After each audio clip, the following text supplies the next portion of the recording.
This is to finish the previous video about primary, secondary, tertiary constructures.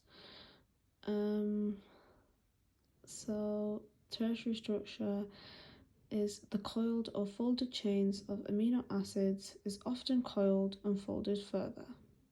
More bonds form between different parts of the polypeptide chains, such as ionic bonds, disulfide bonds, hydrophobic and hydrophilic attractions, and hydrogen bonds.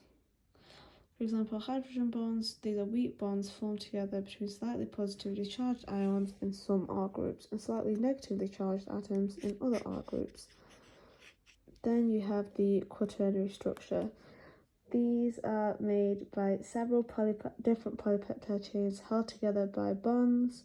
The quaternary structure is a way these polypeptide chains are assembled together.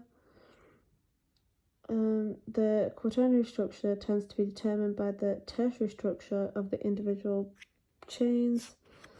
Some examples are globular proteins. They are round and compact. In globular proteins, the hydrophilic R groups tend to be pushed to the outside of the molecules. This makes globular proteins soluble, so they're easily transported in fluids. Or fibrous proteins. Fibrous proteins are tough and rope-shaped. They're also insoluble and strong. They're structural proteins and are fairly unreactive. You need to know these three fibrous proteins. So collagen. Collagen is found in animals. Connective tissues such as bone, skin, and muscles. Keratin and elastin. And for the globular proteins, for example, hemoglobin. Hemoglobin is a globular protein that carries oxygen around the body in red blood cells. It's known as a conjugated protein. This means it's a protein with a non-protein group attached.